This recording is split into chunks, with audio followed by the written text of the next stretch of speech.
In these changing times, artists and performers across Central Florida are creating new ways to connect with the world. They're sharing their gifts and inspiring us through social media, right from their living rooms.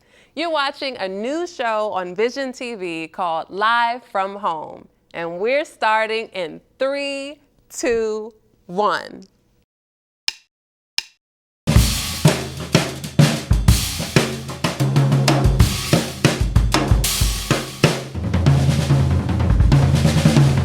I'm Renata Sago, your host and poet, yes, poet. Thank you, my dear, for being here in the midst of the uncertainty and fear. Our guest today performs far and near armed with words as his special gear. His name is Shawn Welcome. He's the man behind one of Central Florida's longest running spoken word poetry and performance nights, Diverse Word. Before COVID hit, that event was taking place every Tuesday at Dandelion Community Cafe in Orlando, right off Colonial and Mills. Diverse Word brings together a truly original blend of talent, from lyrical poets to guitarists to comedians who play the djembe. Shawn Welcome is the host and a poet powerhouse in his own right. Introducing Shawn Welcome.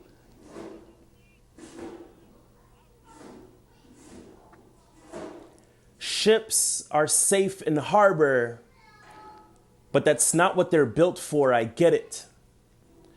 Wanna be free at sea too, but seems like Hurricane COVID's holding the wind hostage, doing the most to stay afloat. Anchor in thick chain, clink straight to keep relationships from drifting away. Insta Zoom, booking faces live through the worldwide spider web of 5G and every ounce of electricity to stay electrified while operating on a low pulse. I get it. My kids think it's a vacation. The kind that cruise ships offer. Oh, the irony, iron sharpening iron when pastors and politicians each keep their congregations from complaining. Investors summon their inner prophet to predict future profits once the skies are clear. Much better than drowning in fear. I guess I've said nothing you didn't already hear, but there, in the middle of your living room floor, there is a fire. Cool and blue, and capable of consuming chaos that looks like lonely kiosks at Orlando International. The stillness sent us a song, from songbirds to sing, and we released them on our high school and college graduates in the form of bell-ringing drive-bys, waving with latex gloves to show love. The waves, the exercises, the games, the ways we healed through vibrations of an acoustic guitar. The harbor. It ain't what ships are built for, but in a storm of gray, there are elements invisible to the eye, ironically best observed from the bay. Hey, Shawn.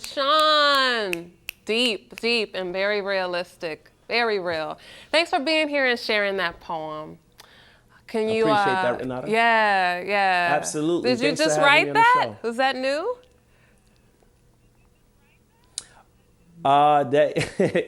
This year, but yeah, it is. I don't know, maybe a couple weeks ago, I wrote that piece there. So, just trying to highlight or point towards the things that we can take advantage of in this time. As challenging as it may be, you know, there's things that can only be observed from like a certain position, and while we want to be out there, you know, there's family time. There's all kinds of things that we can maybe try to look at to help us cope. Right, absolutely. So when COVID hit, Diverse Word took a bit of a shift. You guys had initially been out at Dandelion. You were doing nights, very intimate nights, gatherings with some well-known acts. But you took it virtual, and one night you had a huge act, a comedian preacher Lawson. How was that?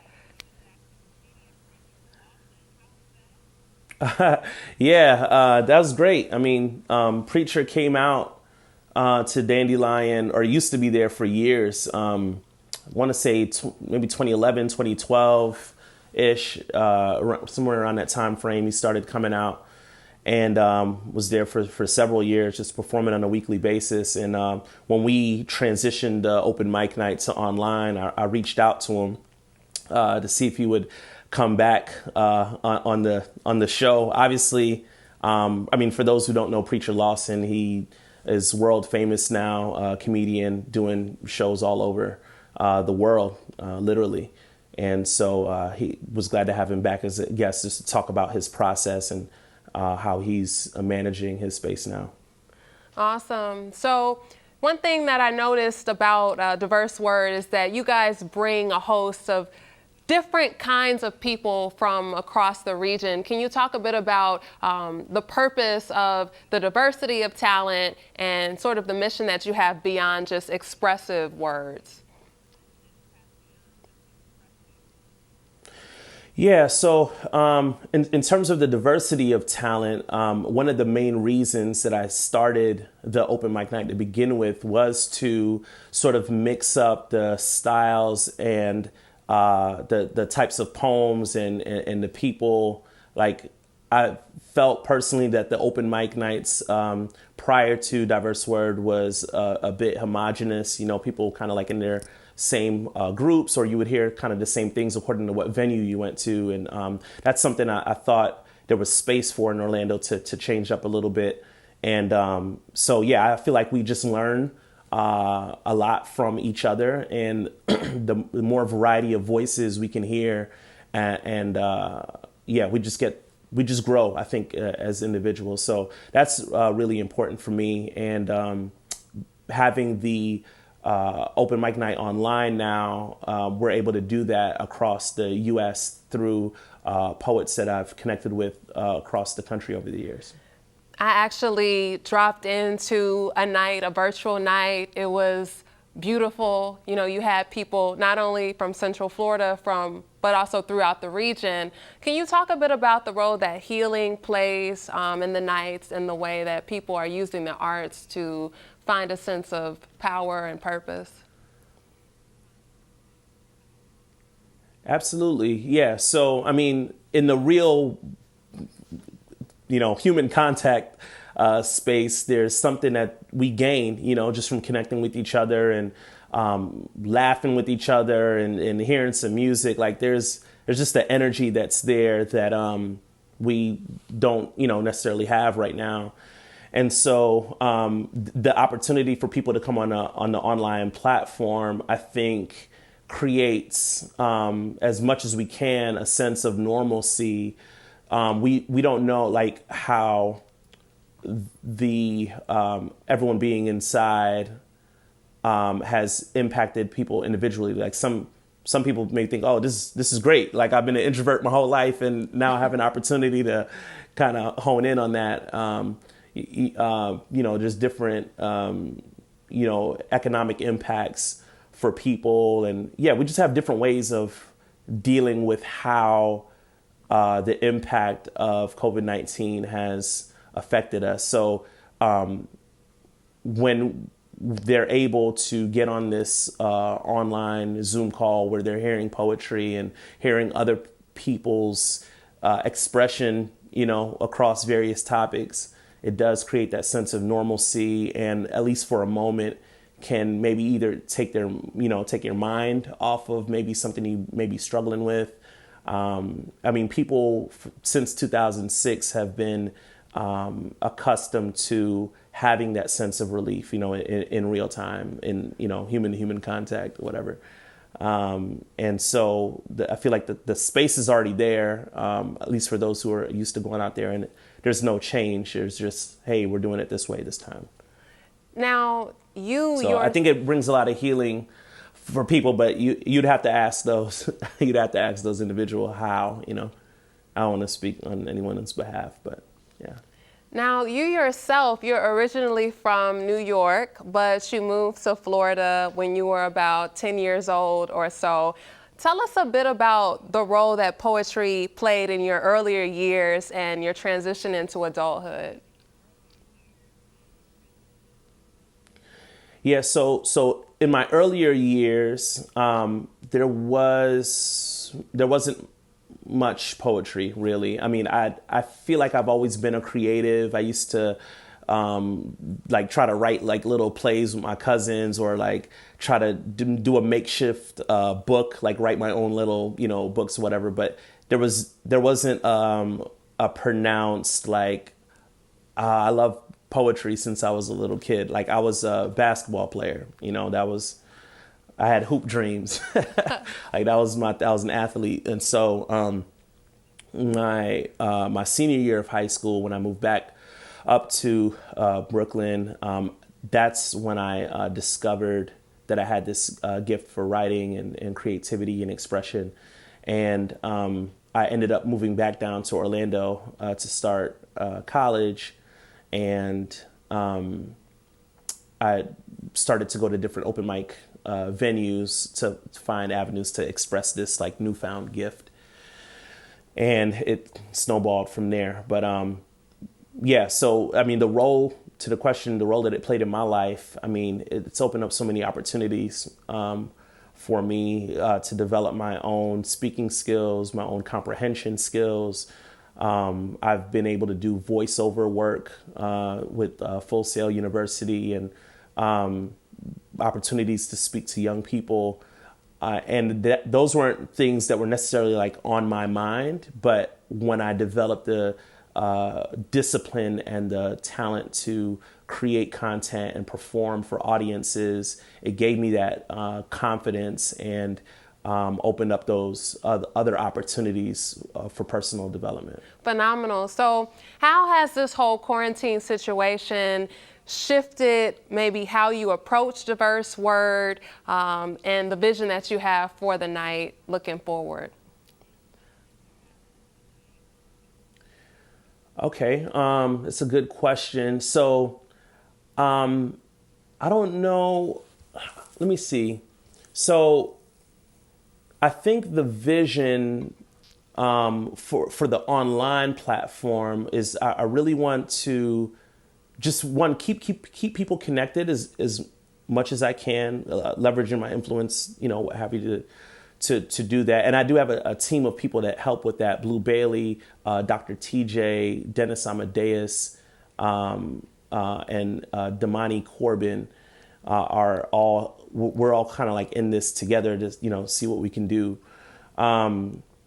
So the vision for online is more of like creating a hub where artists can come and connect. I'm thinking about doing like a website where we can post episodes, videos on there, and eventually have some workshops and trainings of, how people teach people how to do spoken word, if that's something they're interested in, or start their own open mic night. And so we're still building the plane as it's flying, but like in the meantime, I'm just trying to be present with keeping people connected. But in terms of like a vision, I think for the online space, that's the direction that I'm going in. And I think I'm really more just kind of playing it by ear, week by week, in terms of like, I don't know how long this is going to last really. So while I have vision, I'm still trying to be very present. But the baseline is just keeping people connected, having fun, and creating that sense of normalcy. Yes. Well, you mentioned Blu Bailey, who is an absolute force. Coming up, we've got 2 performances, one from her, another from Ray Jimenez. Man, Shawn, before we head over to them, I've absolutely got to ask you, can you give us one more poem, please? Okay. So this poem that I'm going to do is called Dragon's Blood. I wrote it to sort of highlight what is the definition of a hero after one of my dear friends, Tim Rumsey, had suffered a heart attack, and several weeks later came back out to the open mic night. And I just thought that was just so honorable. And he's just been a huge community coach, encourager in the community. And he recently passed away. And so I've just been thinking about him a lot. And he was some of the inspiration for this piece. So here we go, Dragon's Blood. The fire-breathing beast lies there, soaked in his former glory as a tyrant of an entire city, decapitated and torso still twitching, reptile tail slowly flipping, slipping into oblivion. Besides, it's snack time for the black hole. It's finally over. Law-abiding citizens erupt in an emotional voice of triumph. Long live the king. Our children may have peace. We will dance. We will sing. No longer oppresses the beast. And they repeat this over and over again until that Oreo son of ours dips back into the Milky Way and turns the sky to chocolate milk. Night falls and victory never tasted so sweet. Or so it seems. Because anybody can slay a dragon. But try waking up every morning and loving the world all over again. That's what makes a real hero. A quote by Brian Andreas, but the definition stretches like Armstrong's arms. I know real heroes when I see them. So let me first apologize to Batman in advance. Sorry, Bruce, but real heroes don't wear masks. They don't hide in caves. Matter of fact, most of them reside in unmarked graves. I know what they're made of. They're made out of the older poets who suffer through open heart surgery, only to return back to the open mics and willingly open their hearts, minds, and words of life to a community. They're hardly ever on TV. Real heroes accept and adopt children, or foster them without an agenda, aka paycheck. They don't neglect or molest them, sound the alarm, sirens and all. I was ejected from my motorcycle in I-4 traffic. True story. 3 days later, a car I was riding in became engulfed in flames, melted to the metal frames, and I walk away not even smelling like smoke. Why shouldn't I believe in 12-foot angels? Heroes.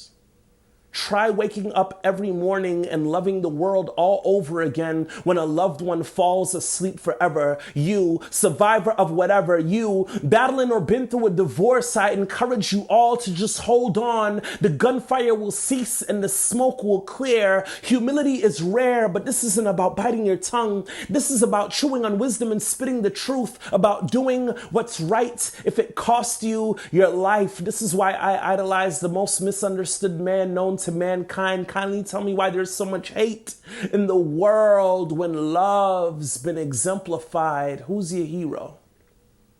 I double dog dare you to tell them tonight. I guarantee the universe will shift right, slightly better, will realign the spine of the third planet's back, and people can stand straight up knowing that not all heroes dress like astronauts. It may include, but it is not limited to a black president.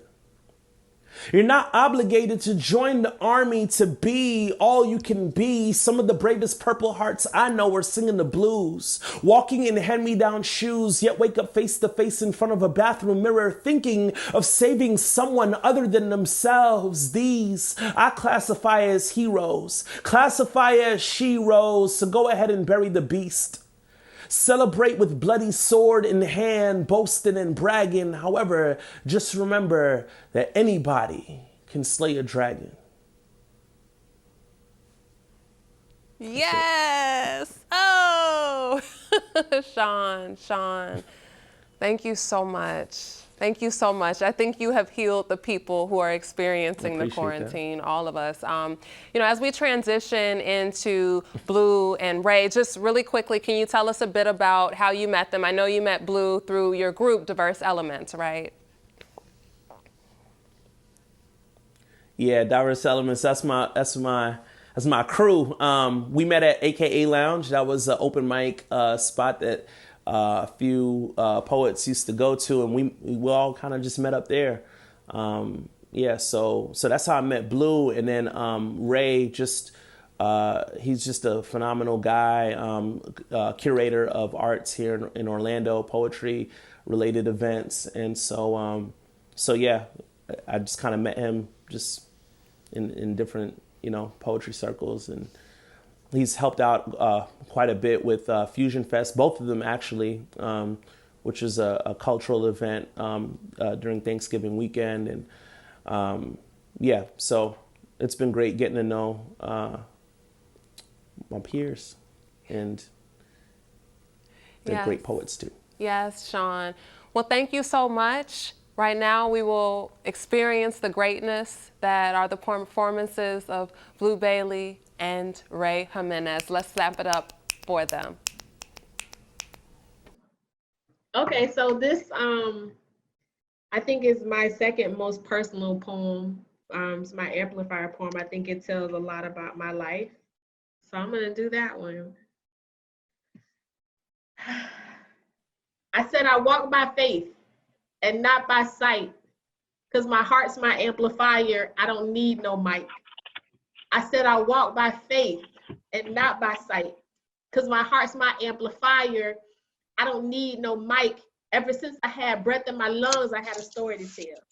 Kids, I need to keep hungry for knowledge and away from the jail, but I was Jonah in the well. I was too afraid to fail. So how am I help you touch the sky when I'm scared to fly for myself? And when I tried to be fly, then people wanted to judge me. So it's cool for you to be cocky, but my confidence is ugly. I'm gonna cut you off at your knees. You have no stand in my life, because my heart's my amplifier. I don't need no mic, and I don't need no stage to talk to y'all, because y'all is my kin. Follow the trail of people who hate me if you want to know what I've been. I'm hard work, dedication, and no sleep wrapped in sin. Learned so much from my mistakes, I asked God if we could do it again. My biggest pitfalls in life have been myself and my relationships with men. But God gave me a voice and showed me the power of a pen. Then I found rejuvenation through these poems that I write. That's why my heart's my amplifier. I don't need no mic. I can stand alone now. I can admit I was scared. Thought I was too fat and not strong. Didn't think I was prepared. The same chicks who brought me up in the game tried to stop my growth. It be them people closest to you that want to hurt you the most. I don't keep my enemies close. How can I explain this? If you're not practicing what you hustling, then we don't speak the same language. And I am not bilingual, but I speak tongues when I write. That's why my heart's my amplifier. I don't need no mic. I just need to stay strong, because somebody needs to see me. Speak this testimony through poetry and make it look easy. I got fire in my chest. I got hope for days. I write poems when I'm inspired. I don't do this for praise. And yeah, I got some weight on me, but I don't need no gym, because if he don't like the big me, then I don't need him. Was scared of my haters till I found out my haters were scared of me. So I hope my haters are prepared for what I am prepared to be. This is for Will, the real one, and everybody that pushed me to write. For the things I wouldn't have unless I jumped in the fight for the peace I fight for. I'm not right, so I write. That's why my heart's my amplifier. I don't need no mic. I don't need no stage. I don't need no pen. You want to tell me I'm great? I'm going to tell you I always been. This is God's work. He took a hold of me and wouldn't let loose. Took me through the fire and the storm. Made me water and fireproof for all this work I got to do. There's so much more in me. But both of my parents already angels. So what they daughter going to be but a prayer and a teacher. So my life be this light that write letters to your spirit. If you read it and write back. That's all I'm saying with every breath of my life. Because my heart's my amplifier. I don't need no mic. For context, I'm part Puerto Rican, I'm part Filipino.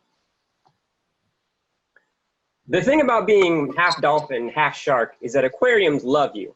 Want to put you on display, point out your parts as if your parents were a car wreck. Twisted metal fragments folded together, parsing which pieces of you came from where, using the words dominant traits and recessive genes like their designer clothing. Meanwhile, zoologists try to resolve you, a broken Rubik's Cube, because no scientist suffers an aberration, drawing categories like fish hooks to hang you on.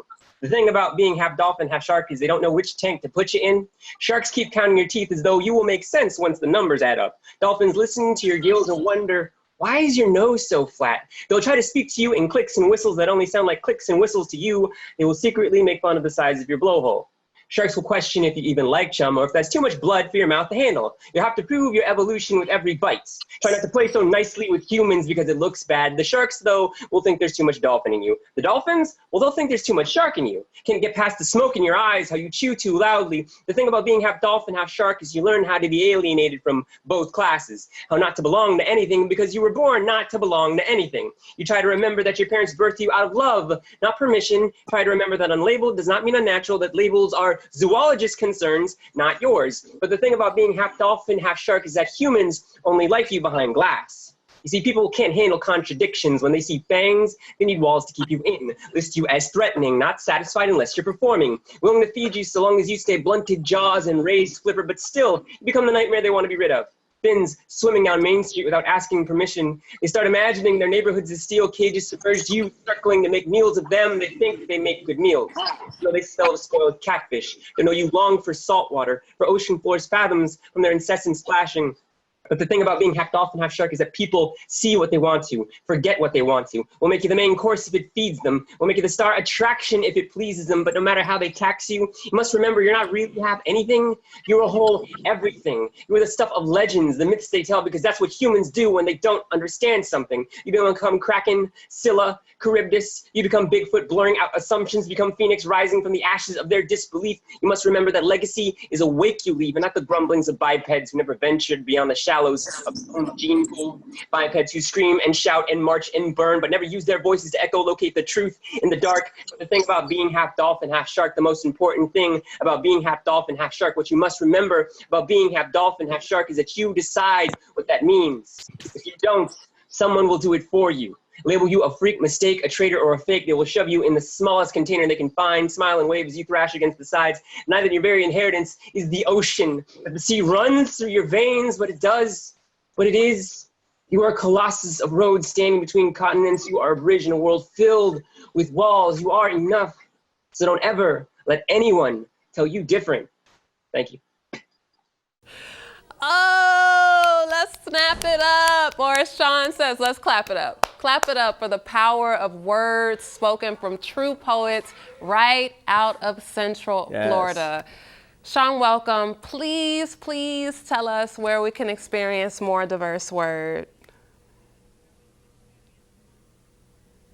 Well, you can email me at Shawn, SHAWN, at polisinstitute.org, POLISINSTITUTE.org. We'll send out links for those that are interested in joining our online platform. Polis Institute is the nonprofit organization which Diverse Word is housed under. We've gotten support from Blacks on Wall Street for consultation and some strategy around building the platform. And so if you're interested, just email me and say I'm interested or what have you. We'll add your name to the email list and send you out a recurring link for shows. Thank you, Shawn. What a beautiful time we've had. Don't you feel so good? Thank you for joining us on Live from Home. By the way, we're looking for more talent. I know it's out there. All you have to do is submit your video to live@orangetvfl.net along with your contact info through Dropbox or WeTransfer, and we might use it on a future episode of Live from Home. Until next time, stay well.